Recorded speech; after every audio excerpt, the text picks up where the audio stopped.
Thank you, everyone, for coming out. So this is our second quarter briefing. Much of the stats we're going to be providing to you today are for the full year. So it's going to be 6 months versus 6 months the same time last year.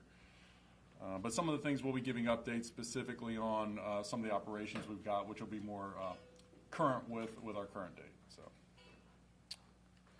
So just an introduction to our senior command staff. These are our deputy chiefs. So Deputy Chief Sidney Collier, Deputy Chief Victoria Pearson, Deputy Chief Albert Stokes, and Acting Deputy Chief Sybil Amin Jones. And I'd like to just announce that, and I'm sure many of you are aware that Deputy Chief Pearson will be leaving us at the end of the month to take the bench in General District Court. So she's going to be a judge. We're very proud of her and wish her well in her future endeavors. Here are our majors. So Major Ronnie Armstead, Major Jody Blackwell, Acting Major Don Davenport, and Major Darrell Goins. Just to start off, I want to give an update on our officer-involved shootings. So we've discussed some of these, but there's been some developments. So the first one of the year, many of you remember, at 3300 block of McGuire Drive, we had an officer discharge his firearm, shoot a subject during the course and execution of a search warrant. That subject, we reported last week, unfortunately passed away from injuries that he sustained that day. So following our current protocol, we will be releasing body camera footage on that this time next week. So next Thursday, we'll have a similar community briefing as we had previously on our last fatal officer-involved shooting. So that one now is going to be considered fatal. We have already received a recommendation from the Commonwealth Attorney's Office or an announcement that they declined to prosecute in that case. On the 31st of March, we had another fatal officer-involved shooting that I've already reported on. That one as well, as I mentioned, was fatal of a homicide suspect. We received a declination of prosecution on that case as well. The three new ones since we last spoke are going to be as follows. And there's a bit of confusion. We're reporting by Virginia State Police guidelines for officer-involved shootings, and many in the media have talked about that. That is when a person's been shot and wounded or shot and killed. There's another one that we are investigating, that we're tracking, that we made mention at the time, where a shot was fired by an officer at a subject, but that person was not struck. So going into that, so on April 22nd, we had an officer-involved shooting on 3rd Avenue. That one was non-fatal. We've received a letter of declination on that case. The one I just spoke of was on April 27th, only 5 days later, in the 1900 block of Raven Street. That's where an officer discharged his service weapon at a subject, missed that subject. He dropped his firearm and was taken into custody without any further use of force. But as I mentioned, that case has to be reviewed by the Commonwealth Attorney and is still in process of receiving a declination or a ruling on that particular case. And finally, on May 2nd, in Henrico County, we had one of our officers discharge their firearm at a subject. That one, the subject survived, is non-fatal. That was investigated by the Henrico County Police because it took place over the border. And we just received word today that the Henrico County Commonwealth Attorney has declined to prosecute in that case. So those are some of the updates. And as I mentioned, next week, next Thursday, we will have our community briefing on the first officer-involved shooting of the year. So here are the broad strokes on our violent crime for the first half of the year. So aggravated assaults are significantly down, as you can see. So that's all aggravated assaults where weapons used, serious bodily injury. Our robbery individuals are down 4% as well. And then that's driving our overall violent crime down 8%. So we're pleased about that. And another thing that is really driving our numbers that was a challenge for us last year was non-fatal shootings. So as you can see, last year, for the first half of the year, we had 115 people shot in our city. This year it's 95, so down 17%. One of the troubling numbers, though, is we had 12 juveniles shot and wounded last year. We have 14 year-to-date, or not year-to-date, for the first half of the year. So here's some of the negative things. So our violent crime for the first half of the year, for murders, we're up 13%. So for the first half, we had 31 murders. We had 35 at the end of July. And as of right now, we are at 37. And we are investigating a death investigation just from this morning in Fairfield Court. We're very early in the stages of that, but that is another fatal shooting that we are investigating at this point. It's unclear if it's going to be a murder, but we will know that probably by the end of the day. Our rapes are up from 30 to 41 for a 37% increase, and our robbery commercials are up. 11%. But if you remember from my last briefing, we were up really significantly for the first quarter in robbery commercials. We had 25 of them. It was a 125% increase over the same period last year. So that is trending in the right direction, even though it's up, and it's still a significant concern. Our detectives are making progress on the cases, and we've made some significant arrests. For our number of homicide juvenile victims, we had 2 for the first half of last year, and we have one 17-year-old that was shot and murdered this year. And our RBI, this is something that I think we're really proud about. Our clearance rate right now, the IBR clearance rate for our homicides is 70%, and that's well above the national average of 54%. Our detectives every day are making progress on their cases and getting to successful conclusions. So I always talk about this. This is something that's a concern of mine. We're hoping to partner with other individuals to get some legislation on the state side to ban what are current firearm conversion devices, are commonly referred to as Glock switches. We talk about that a lot. It turns a normal semi-automatic pistol with a small piece of plastic or metal into a fully automatic machine gun. It's illegal federally. We take as many of those cases federal as we can, but we're looking to make it illegal in the state system as well. We think that that's a common sense approach that can help limit some of our gunshot wound victims. It should be. I think most people should agree that it's not a good way to have self-defense or defend your home. It's actually a really dangerous device. So for the entire year last year, we seized 13. Already this year, we've had 10 of those devices. So, we're on track to have 20, and we're just seeing more of them, and it's obviously a concern to our officers and for our community. This is another thing that I haven't reported out on previously. It's not a stat per se that we track as part of our major crimes, but it's obviously trending in the wrong direction when we look at accidental shootings. So for the first half of last year, we had 8 adults who accidentally either shot themselves or someone accidentally shot them. For the entire year, only 8. Year to date, we're sitting at 15. And that includes, the famous case of the 13-year-old who was shot in March of this year in Blackwell. But 9 adults have accidentally shot themselves, and 6 juveniles have accidentally shot themselves or been shot by someone else. And those are totally preventable statistics, and they affect people and ruin lives, and it's something we have to talk about. And we have some strategies we're gonna try to employ, but I just want to take this opportunity to make sure that people are safely storing their firearms, or teaching basic gun safety, such as where you point your weapon, to keep your finger off the trigger, things that are every first-time gun buyer should know, but it seems to be we're seeing more and more of these accidental discharges. We have videos of them, and oftentimes people will falsely report them to us initially, saying it was a drive-by shooting or something else. We just had one the past week where someone tried to do that, and unfortunately for us, it was on videotape, so we were able to see the person playing with a gun in their pocket, and it shot themselves in the leg, and we would have had to carry that stat, but it's also just a waste of police resources, and it's totally and utterly preventable.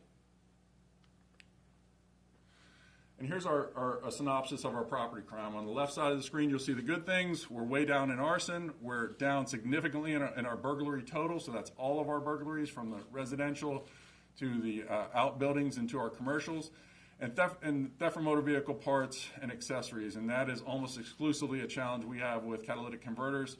Last year, the previous year, we were getting crushed with that statistically, and we're seeing a great trend of reversal on that right now, and we're really pleased about that, and we'll talk about why we think that is. But the 3 things that is killing us, not only for our property crime, and it eventually affects all of our major crime, which is a combination of property and violent crime, is these 3 crimes. So shoplifting is way up. We had 526 for the first half of last year. We had 807. Theft from motor vehicles, which is always a challenge for our city, is one, and it's by far, the biggest sheer number.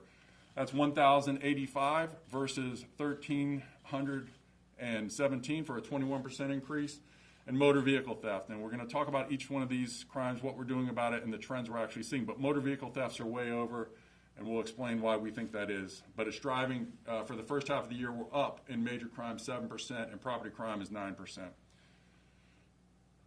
While we're talking about, we're doing well in our violent crime overall, but this is where we're struggling. And when we talk about shoplifting, so in 2022, we had 526 shoplifting reports. This year, for the first half of the year, it's 807. 420 of those are at ABC stores. So, that's 53% increase year on versus year. And over half of those are at ABC stores. And it's incredibly frustrating. It's a problem that we're seeing around the Commonwealth. When I talk to chiefs of police throughout the entire Commonwealth, they're seeing the same thing, whether it's Northern Virginia, the Tidewater area, Central Virginia, or the western part of the state. ABC stores, for whatever reason, are being targeted, and thieves are walking in and just walking out. Some of the strategies that we're employing is, we're putting these pictures of our thieves on our social media platforms. We've gotten some good feedback from the community trying to identify these individuals, and we're going to charge them. Every time we can catch them, we're going to charge them. We also have operations for this last quarter that we worked 8 times with the law enforcement arm of ABC, where we have officers standing by, watching cameras, doing physical surveillance. When a shoplifting takes place, they go and make those arrests. But it's going to be a whole approach. We're looking at the buildings themselves to see if there's something we can do for crime prevention through environmental design status, but it's just driving everything we've got this year, and we've just got to keep the pressure on and trying to do what we can to stem this tide. And for theft from motor vehicles, it's up 21%. Part of that, and when we look at where these are occurring, it's in Old Town Manchester, South Side, and generally places where we're seeing a lot of growth in our city from the population. So I would just say, we have to keep educating the public to lock your cars, to make sure you don't leave anything plainly visible, and for God's sake, never leave a firearm in your car, because we talked about this at the CBS Town Hall, where I was asked where we're getting a lot of our guns, where criminals are getting these guns, and it's from thieves, we believe, from our theft from motor vehicles, and the numbers bear that out. So even last year, which was a terrible year for gun being seized out of cars, 285 for the first half of the year. This year it's even worse, 19%. 358 guns are on our streets now and in the hands, by definition, of criminals who stole it. And we know that that's translating into crimes. When we're executing search warrants, when we're catching people with firearms, it's very often stolen out of a car. And as I mentioned earlier, the 13-year-old who was killed in March was killed with a gun that was stolen out of an unlocked car 4 or 5 blocks from his home, and within hours it's being used to kill him. And it's, like I mentioned, it's totally preventable. And motor vehicle thefts, way up this year, 42% for the first half of the year. When we look at this trend, you can see, so out of the 449 in 22, 27 were Kias or Hyundai. This year, the 637, 290 are either a Kia or a Hyundai, and I know we've talked about it publicly. It's a nationwide trend, the TikTok challenge, where young folks are learning how to steal these cars, and we're just seeing just a proliferation of that. So this is, like I said, the national trend. You can break the steering column, use a USB cord, and use it almost as a key and start the car up and drive off and steal them. And as bad as the property crime aspect of that is, we know that stolen cars are used in other crimes, and oftentimes violent crimes. So it's just another challenge that we want to work with our community on. And to that end, through some funding, we were able to purchase some of the steering wheel locks. Those are commonly referred to as the club. You can contact any of your precincts, 1st, 2nd, 3rd, or 4th. Ask a person there to give you one of these clubs, and we're gonna deploy them if you have a Hyundai or a Kia. That seems to be the only way we're going to stop the thefts, and we just want to try to do our part to work on that problem, because we feel terrible for owners of that car, of those 2 cars, and it's usually there's something the community can do, or that there's maybe even a mistake that they're making that we want to try to work with them on. In this case, if you just own one of these cars, you lock your doors, you keep your keys, you don't leave it running. Those are traditionally the things we give advice on to keep your cars from being stolen. That doesn't work when people can break the steering column. So modern cars, historically, when I started over 23 years ago, we would have cars stolen with the steering wheels popped. That was very common. It was easy to hotwire cars. Most cars, it's very difficult until we came down this with these 2 cars. So now that resurgence of stolen cars are coming. So if you want to get a wheel lock, you can certainly call us, and as those supplies last, we will be handing those out to try to mitigate this. And here's some of the good news. As I mentioned, the catalytic converters, we saw 57% reduction in half year on half year from last year, big numbers. And again, that's another crime that was, the victims were totally, there's very little they could do to prevent that except what some of the things that we've asked them to do. And that is, the Midas partnership is still available. If you want to have your catalytic converter painted, that's something that we're seeing, that people readily available will readily realize that it's stolen if it's one of these painted ones. We've had a great response from you guys in the media pushing that message out there, and we've made some significant key arrests. And nationally, this is a trend. It's organized crime. There's a lot of money involved in this, millions and millions of dollars being stolen from the metals and catalytic converters. But I think the recent legislation in the General Assembly that went into effect July 1, and even before that, as it was being acknowledged that they were going in that direction, I think has played a part in this. So right now, our officers would stop someone and we would see them with 15 catalytic converters. There's no VIN on there. There's no way to know where it's stolen from, so it was very hard for us to make an arrest. Now, with the new legislation, you can't cross lines. The scrap metal purchasers have to follow a rigorous protocol, and then if we see one detached from a car, an officer sees it, it's presumed on its face to be stolen. So it gives our officers a lot more tools when we see that, and it's obviously making an impact. We get a lot of questions about our community response team, so here's an update on that. So for the first half of the year, we've had 151 calls for service. These are officers who are partnered with RBHA clinicians for a deferred response when we get a mental health call. So it's an alternative to arrest. 90% of those calls for service led to referrals to other groups. So that's a really good program that we're excited, and hopefully we can build upon it as our staffing increases. Last year I talked about, we investigated 28 fatal crashes last year. The state police had another 6 within the city limits. So a total of 34 people in the city limits of Richmond died as a result of a crash. Either vehicle on vehicle or pedestrians were struck. And that's just something that we looked at and we wanted to try to change. So we instituted a plan last year, and we've continued it because of the great success. So our traffic summonses are up 24%, and collisions are down, all collisions are down 27%. So we want to keep enforcing that. We don't believe that the tickets are the sole solution to it. There's certainly some traffic engineering things that the city is doing to try to slow people down, but that's the message we would have when we analyze these fatal crashes. And we've had so we had 12 so far this year. When we analyze those, it's always speed is the factor.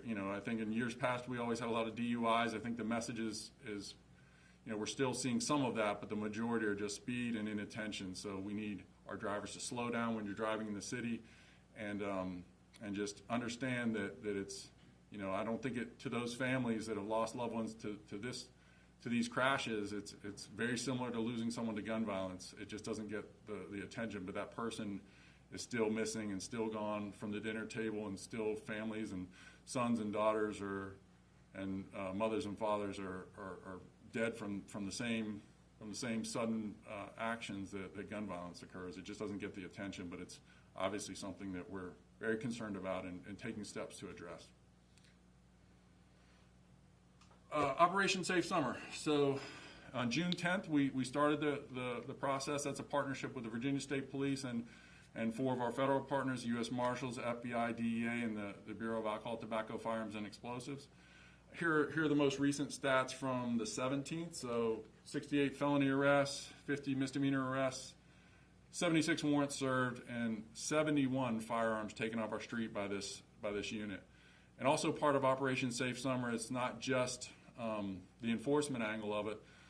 The city has opened up 2 late-night gyms on Friday and Saturday at George Wythe and the Gill Center. That's designed for folks between age 15 and 20 to come in and have a safe place to play basketball, to just talk and have a place where they can just be kids and avoid some of the challenges that we've seen already this year. So that's part of that strategy, as well as some of the community-based events that like what we participated in last night with our community walk. All right. And again, with Operation Safe Summer, we've been deploying, we've purchased some safes for safe storage of weapons. We've given out 12 so far, but we've kind of given them to each of the precincts, and when a precinct commander sees a report of something, they always, where they think a person could benefit from storing their firearm safely, so there's no crime directly involved, or even if there is, it's an opportunity to give that to our community members so they can lock up their guns. And right now we want to open this up to Dr. Gwen Andrews, who's one of our Richmond community mediators. We did a great story with her and Dr. Gilmer talking about that program. So you can call Dr. Gwen at this number and that email address, and she will evaluate it and get you a safe if you need one. So you don't have to call a police officer. You can have one of the mediators come out and give an evaluation. We can give you one of our safes. If it saves the life of one child, it's all worth it for us. And an example of this that I think we realized the potential of this program was, Deputy Chief Elamine was reading the daily reports and saw that we had a juvenile subject have a friend over to a house. They go into mom's bedroom and steal an unsecured firearm. Our detectives spent the day trying to track down that individual, find the gun. We did. We made an arrest. But afterwards, we went and met with her, provided her with one of these safes so that this doesn't happen again. She was a lawful gun owner. She just didn't have the means to properly secure it. So if we can take that off the table, that's something that we want to do as an organization. And just encourage people at the point of sale. If you buy a gun, you should first have basic, we talked about the safe practice of where you point a gun, how you discharge it, how you train with it, but a big part of it too is how you're going to store that firearm. You should be saving money and thinking how you're going to protect your children and the community from your gun not ending up in the hands of someone who shouldn't have it.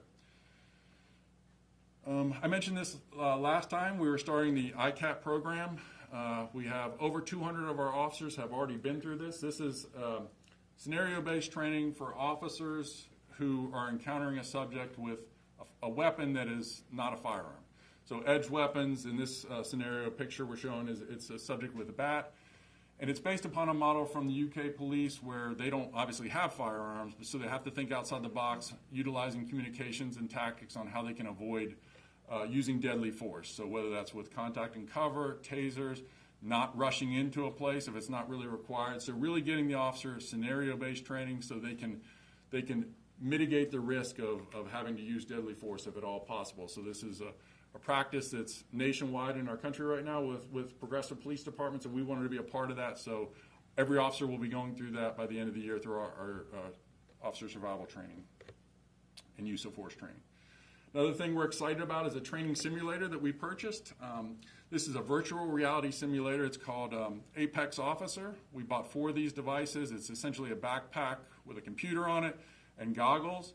It enables us to run officers through training scenarios in virtual reality, just get many and many reps to be able to look at just different scenarios. And it's limitless. So you can have everything from an active shooter scenario to a de-escalation training and everything in between. And it's not going to replace our scenario training. It's not going to replace basic firearms training or anything else.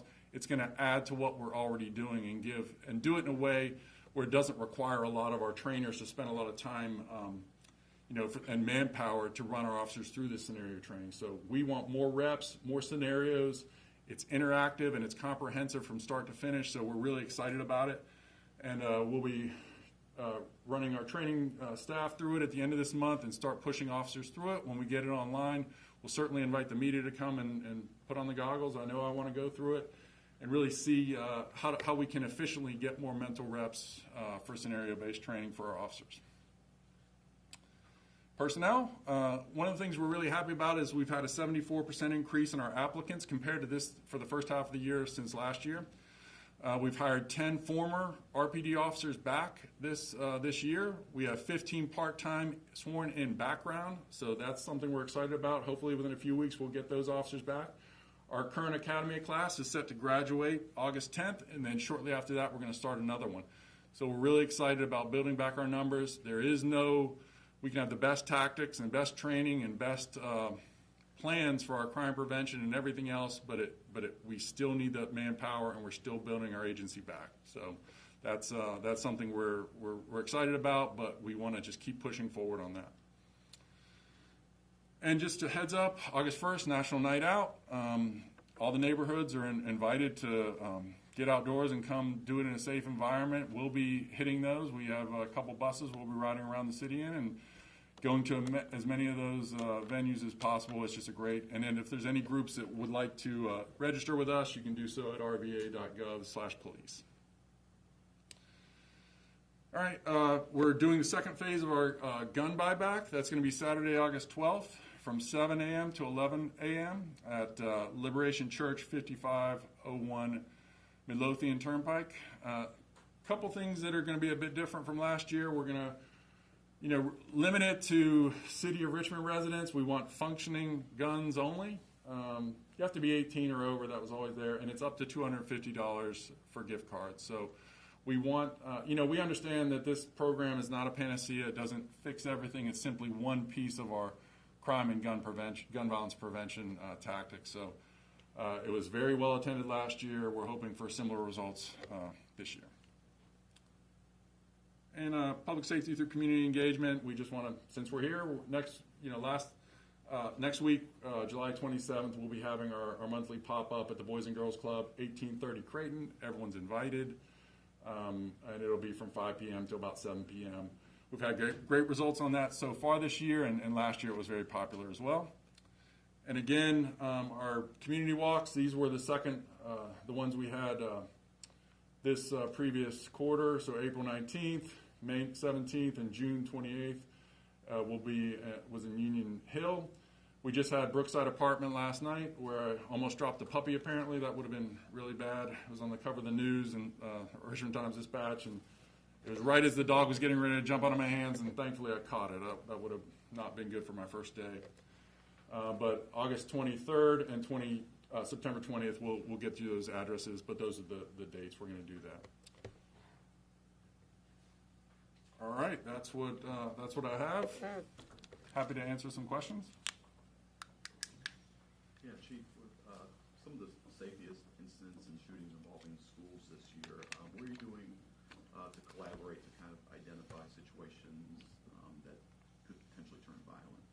Well, we always ask, we have a good working relationship with RPS. Our school resource officers, in my opinion, are our first line of defense, as well as RPS school security. So they will often hear things that the patrol officers or the precinct officers might not know about. So what we're asking them to do is share that information. Many of those beefs and disputes start on social media, and they can have deadly consequences. So when that happens, we relay those threats to our special Strategic Violence Interdiction Unit, SVIU. So they follow up on all those leads. I get some of those texts. Sometimes people from the community will send me a text with someone showing guns, make threats either on the school or threats to other individuals, and we always try to follow up on those. And we've had a lot of success with some of those cases. And I know we were introduced to Dr. Glenn recently with the community mediators, but we haven't learned who the community mediators are and what they've been able to accomplish. Do you have more details on that? We looking at different models, we have some concerns about the actual mediators. Dr. Gwynn's obviously their supervisor and is very forward-facing, but we believe for them to do their work, we're not going to highlight them individually. We've hired obviously Dr. Gwynn and then 2 other mediators that are on staff right now. We'd like to hire 1 more, but what I've asked them to do, and it's we've seen them on major incidents, go to hospitals, any homicide, go to the hospital, talk with the victims. Sometimes go to the scene. We envision them going to the schools as the school years come, if they're starting to see those trends and some of those threats. And another big thing, and I met with Dr. Gwynn last week about this, we have this list of, and many times, juveniles who've accidentally shot themselves. That's a huge red flag. If your child's in your bedroom and all of a sudden you hear a pop and there's a gunshot wound down their leg, that's a kid that's going down the wrong road and could benefit from maybe not the police necessarily intervening, but those mediators really have a role. So every one of those accidental shootings, we want to follow up on those. And then start having some metrics. So, there's certainly contacts with people so we can judge what success looks like. Right now, I'm really interested in getting them some training. As you know, Richmond is part of the National Public Safety Partnership, where we have free training from the federal government, and one of those, we're going to send those mediators to some of the cities who have really figured out how to do this the right way. There's been some concerns, obviously. Some of the strategies that some cities have employed have led to violence against those violence interrupters, and that's obviously a concern of ours too. So we want to take the good things, find the models that have worked in other cities, and copy that and make it one for Richmond. So you've mentioned some of the increased use of technology in policing. Are there any other tools that are on the horizon in the near future? Well, Real-Time Crime Center, I want to have that stood up by the end of the year. So right now we're in, and it's frustrating for me, but I understand why. Like I just want to buy these things. When we decide what we want to buy, I want to get it up and running. But we have a procurement process with the city for a very good reason, and some of those, some of that is in that process. But hopefully by the end of the year we'll have a video aggregator so that we don't have. Right now there are endless numbers of video companies, video surveillance camera companies. We want them to have on one flat screen in a room like this. It would be a wall of screens where officers and crime analysts can monitor an event in real time. So when we look at a homicide, instead of the detective going back to the office pulling up the video, I want civilians and sworn staff in this building giving them real-time data to say, hey, the car that just left that did the shooting is red and it has a sticker on the back. Or the person just ran off, put a gun in this trash can right in front of the blue Honda. That kind of information, I think, is going to leverage what we do. Now, there's all kinds of technology, and we vet it. What's right for Richmond. I think there's a lot of people that are pushing me for facial recognition software. I'm not as interested in that.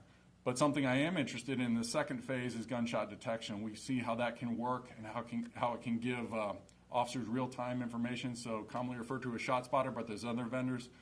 I really want to, it's expensive, but so maybe that's for next year's budget if we can find it, but that's what I think a real-time crime center is something that Richmond could really benefit from. We get so many complaints from our citizens about random gunfire, but it's hard for officers to know where they come from. If we can have that, there'll be some synergy between the casings we recover from these non-fatal incidents and put through our NIBIN machines. So that's the goal, that all of these systems talk to each other, and that we can provide a work product for our detectives that make them more effective and efficient with what we're asking them to do. And we always get the casings from the shooting. So we have people scouring the area. We don't leave the scene until we feel like we've gotten all that evidence. But for these cases where a person's not shot, the officer looks, but if he doesn't find him, he or she moves on. This will tell us an exact coordinates of how many shots were fired and where they are exactly, and we can collect all of them, put them through our machine, and link them to all the other shootings that gun may have been involved in. And when those systems talk to each other, that's how you really solve crime. So that's the goal. But it's not happening as fast as I'd like. Hi. So as you may know, I've been looking into the case involving Charles Byers, who was arrested by RP at Chippenham Hospital and then later shot and killed by Chesterfield police. And so my question for you is it appropriate for Richmond police to arrest a man at a hospital who is actively in mental health crisis under a temporary detention order for an assault that involved no injuries and no weapons, and thus removing him from the psychiatric facility where he was ordered to be at for treatment? Well, I've asked for a review of the officer's actions that day. I can tell you that has happened in the past. We've always been taught that criminal trumps a civil. So if we have a hospital staff member who alleges an assault and wants to discharge that person from the hospital, then we would make an arrest like we would in any other scenario. But I take your point, and what I think we're gonna, once we get this review back, we'll have some of those questions that I know you've been asking. It's a very tragic situation, and what I want to do before I really speak about the merits of this particular case is to get you the details so that we don't have to come back and clean it up later. But that is something I tasked our Internal Affairs Division to do a review on.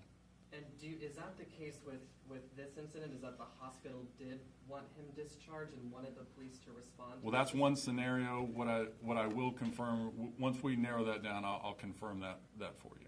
Do you know when that review might be complete? In days. So either, I would say early part of next week, we'll have some answers for you on that. I know it's I think Chief Katz spoke about it and talked about the challenges that all of us are facing with dealing with folks in mental health crisis. We talked about it today. It's a prolific challenge, and it's I don't know all the answers on it, but what we want to do is from every incident we have to try to learn from it and improve our policies and procedures. But we'll have those answers for you within a week and get that back to you. And I know that there's still questions about Huguenot High School's graduation mass shooting. I know there were little details that you can provide. Are there any updates at this time? Well, first, and I probably should have led with this, I'd like to apologize to members of the media that, on that Monday, I told you that we would be giving you an update. And on Friday, I think, or maybe Thursday night, we told you we weren't going to be able to do that. So I know you planned your shows around it. I can just tell you that it was my intention on Monday to do that.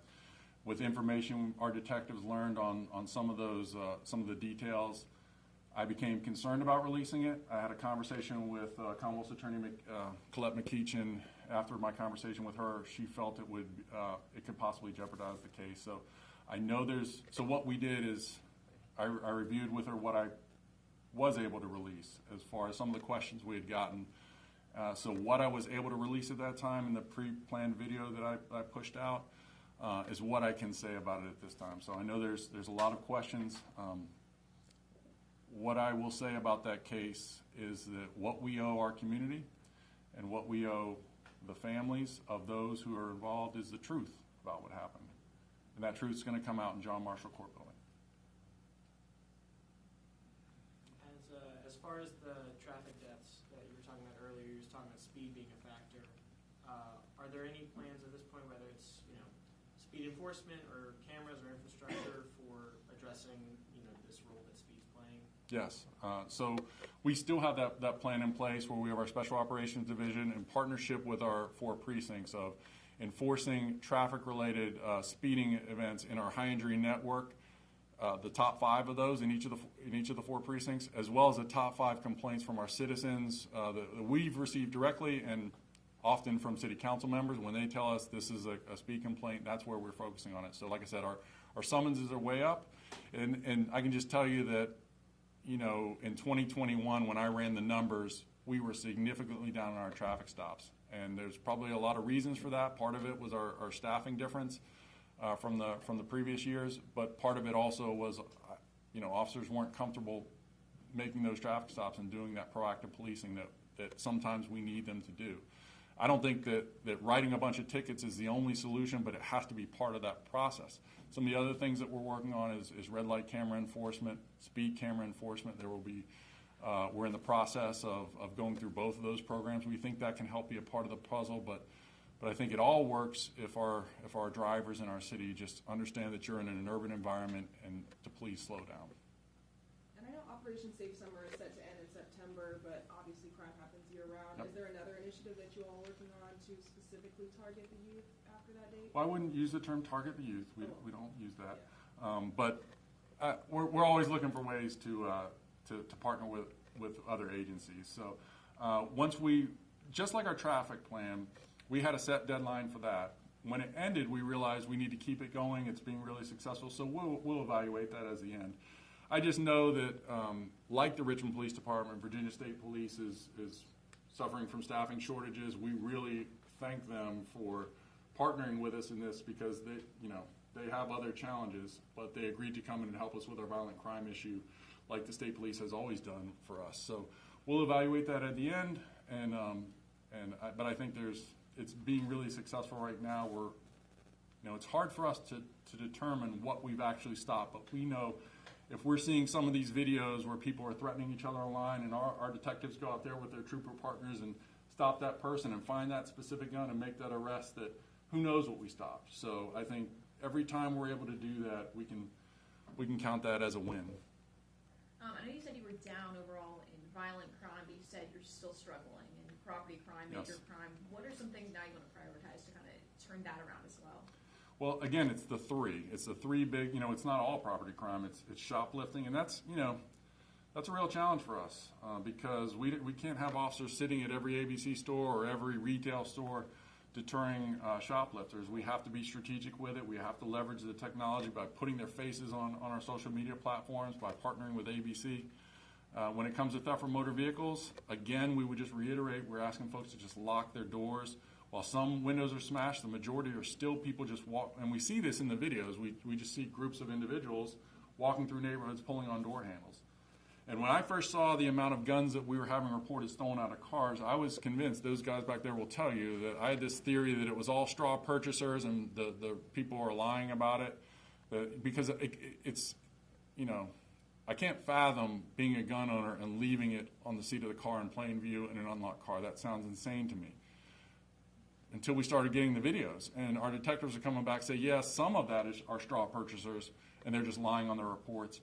But a majority are just people that maybe they're first-time gun buyers and they don't understand the responsibility of the fact that you've got to secure your weapons. But, that's how these guns are ending up in the hands of people that shouldn't have them. So the theft from motor vehicles, the shoplifting, and then the motor vehicle thefts, I think is an odd trend. And what we're trying to do with these two manufacturers, Kia and Hyundai's, and what we're trying to do with our deployment of the steering wheel locks are similar to what we did to have a part of that success with the catalytic converter thefts, is to try to find a way to nudge those numbers and make it harder for thieves to steal those cars. And I know you said that a lot of that was happening, like Manchester, Southside, those growing areas. Obviously, we can't really stop growth. It's something that's happening all around. What's something you could do then? What's kind of the Look, solution? growth is something we want our city to continue to grow. We want people to move in. We want people to enjoy our city. But I think it's a matter of, if you have, 3,000 or 30,000 more residents, obviously there's going to be more property crime because there's more potential victims. So it's about educating people that might not be that live in an urban environment to take those common sense tips of not leaving property in your car and just securing them to try to educate them. We're gonna make arrests where we can, but I'm under no illusions that we can arrest away the shoplifting problem or arrest away the problem of theft from motor vehicles, because it's a class 1 misdemeanor. No one goes to prison for any amount of time for stealing an item out of a car or taking a bottle of liquor out of an ABC store. So we've got to find other ways to make it harder for those thieves to be successful. Thank you, Chief. Okay. Thank you, everyone.